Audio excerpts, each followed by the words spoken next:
Barre soleil, la cap baigné, yon carnaval couleur mélangé. Moi dis merci pour de green gym. Bonjour et lumière, bienvenue à l'école ouverte. Nous poursuivons avec notre cours de philosophie. D'abord, je tiens à remercier tous ceux et toutes celles qui partagent les vidéos, qui s'abonnent à la chaîne et qui font connaître tout ce qui se passe ici. Alors, aujourd'hui, nous allons aborder le passage du logos mythique au logos philosophique. Alors, comme nous le savons, la philosophie occidentale, la philosophie européenne que l'on enseigne en Haïti dans les écoles, est née des cosmologies. Des cosmologies que l'on dira présocratiques, vers le 6e siècle avant Jésus-Christ. Maintenant, ces cosmologies sont issues de mythes. Des mythes, je dirais, qui sont tirés des traditions ancestrales. Alors, un mythe est commun à toutes les civilisations. Dans toutes les civilisations, il y a des mythes. Même si, et en général, on a tendance à associer les mythes aux dieux grecs, comme Zeus, et aux dieux romains, comme Neptune, etc., etc. Mais, tel n'est pas le cas. Dans toutes les civilisations, il y a des mythes. Maintenant, vous vous demandez sûrement ce que c'est un mythe. Un mythe, et si on se rapporte au dictionnaire, on vous dira que un mythe, c'est un récit fabuleux. Un récit fabuleux qui met en scène des êtres incarnant sous une forme symbolique des forces de la nature. Par exemple, vous avez le mythe de Zeus et de Déméter, ou des aspects de la condition humaine. Vous avez le mythe de Prométhée. Le mythe de Prométhée et celui de Sisyphe. Maintenant, si on se réfère à Hésiode, dans son livre La Théogonie, littéralement c'est la naissance des dieux, ici, le mythe nous fait savoir qu'il existait ce qu'on appelle un chaos primordial, un chaos indéfini. Et de ce chaos, il y a eu l'émergence du ciel, que l'on appelle Ouranos, et de la terre, que l'on appelle Gaïa. Et ces deux êtres, ces deux dieux, vont s'unir pour donner naissance à un ensemble d'autres êtres. Nous retrouvons ce mythe aussi dans la civilisation judéo-chrétienne, dans la partie de la Bible que l'on appelle la Genèse. Donc on vous dira que, comment dire,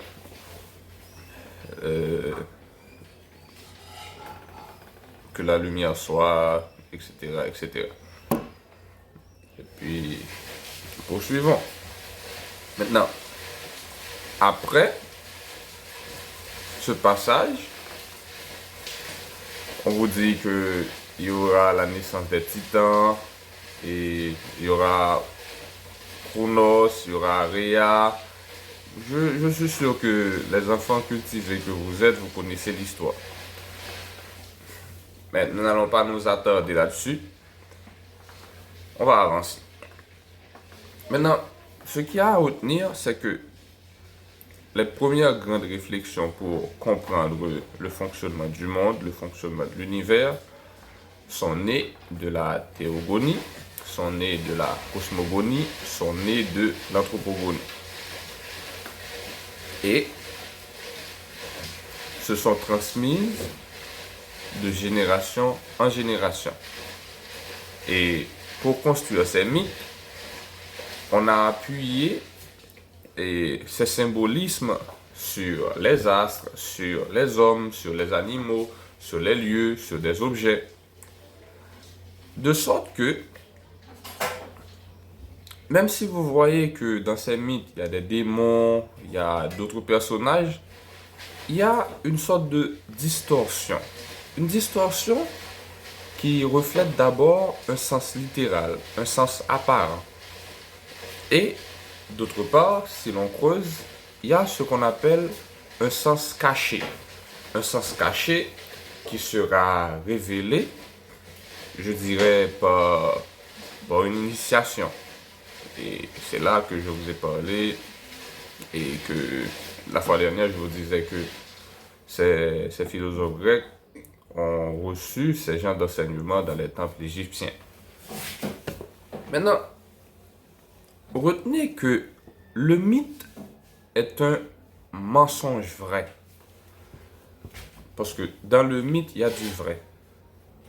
Mais c'est un vrai qui sera appris, qui sera révélé au cours de l'initiation. De sorte que le mythe a un aspect ésotérique. Maintenant, pour passer du mythe au raisonnement, ce que l'on appelle en philosophie le passage du mythe à la raison, on va substituer ces aspects symboliques par le discours. On va mettre un peu le récit, les fables de côté pour s'asseoir de préférence sur les argumentations qui ont un sens plus logique, qui s'assoient sur la raison.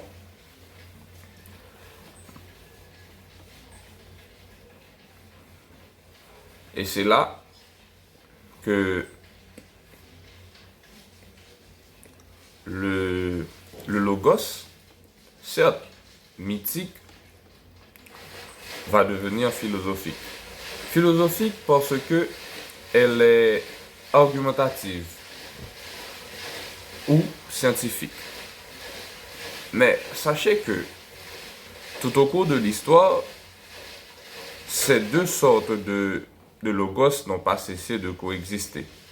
Il y a toujours eu d'un côté le logos mythique et de l'autre côté le logos argumentatif et scientifique.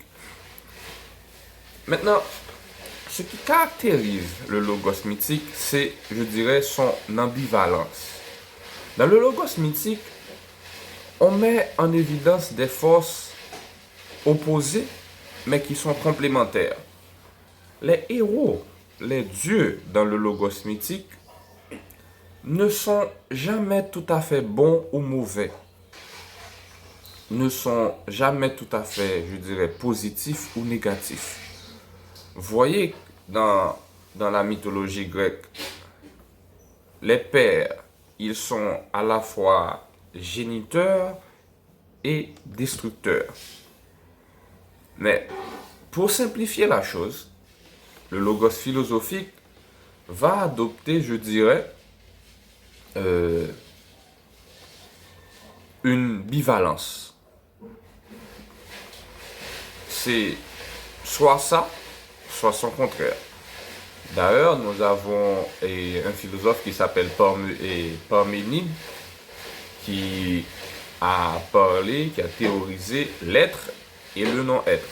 C'est ce qui va vous donner plus tard avec Shakespeare, to be or not to be. Donc,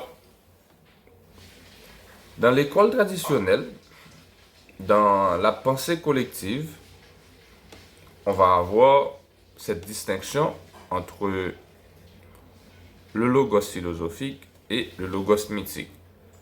Sachez que ce logos mythique nous est parvenu grâce à la traduction orale, grâce à l'intelligence collective, et s'est transmise au fur et à mesure dans la culture populaire. Et ce logos mythique est sans auteur. et il se transmet de génération en génération. Même si, au cours des siècles, au cours des millénaires, ce logos mythique va être consigné par écrit. Et vous allez voir que le 7e art, le cinéma, va mettre tout ça en images. Et vous aurez plein de beaux films, Disney, vous avez Hercule, vous avez La Petite Sirène, etc. Maintenant, de son côté, le logos philosophique, c'est plutôt une pensée novatrice. Novatrice, individuelle et écrite, fondée sur la contradiction entre les idées et les arguments. Et ça fait appel à l'expérience et ça donne des explications mécanistes mettant en scène des éléments naturels. Maintenant, s'il faut camper un tableau pour résumer le logos mythique et le logos philosophique, du côté droit,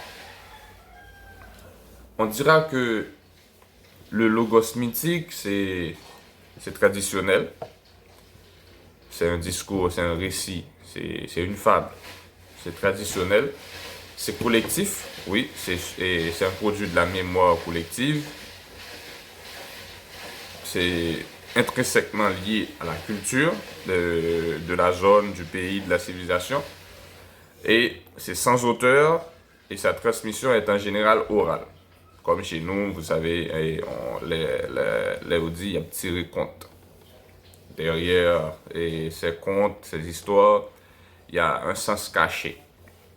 Et dans les mythes, dans le logos mythique, on fait appel à des êtres surnaturels. On a recours à la parole ancestrale. Et puis, il y a une causalité généalogique. Il y a un sens implicite, oui, un sens caché, une distorsion. Et il y a une logique ambivalente. C'est-à-dire, il y a toujours l'idée de complémentarité. Il y a ce qu'on dirait le bien. Alors, un bien n'est pas le bien et un mal n'est pas le mal. C'est comme on dit en créole, poisson crasé dans le bouillon. Maintenant, du côté gauche, nous avons le logos philosophique. Le logos philosophique qui est novateur, c'est une nouvelle pensée. Et c'est une pensée argumentée. Et c'est une pensée individuelle. C'est une pensée écrite. C'est une pensée qui est basée sur les éléments naturels. C'est pas basé sur les dieux. Et ça a recours à l'expérience. Et c'est ce qui va vous donner la pensée philosophique qui s'appelle l'empirisme. Et c'est une causalité mécanique. Ça a un sens explicite. C'est ce que résume le mot exotérique. Alors, le logos philosophique est exotérique, le logos mythique est ésotérique. Et puis, ça suit une logique bivalente, donc de non-contradiction. Malgré ces différences nettes, il faut ajouter, pour conclure, qu'il y a toujours une continuité entre le logos mythique et le logos philosophique. D'ailleurs, un philosophe comme Aristote le reconnaît lui-même, même si, contrairement à par exemple Platon, il n'a pas recours au mythe dans son œuvre philosophique. Mais il dit que le philomythe, c'est-à-dire l'amoureux des mythes, est en quelque sorte philosophe, l'amoureux de sagesse. Pour lui, il y a toujours un rapprochement entre mythe et philosophie, entre celui qui aime les mythes et celui qui est amoureux de la philosophie. Donc, j'espère que cette vidéo vous a été utile. À bientôt et continuez à partager, à liker et à vous abonner. À bientôt.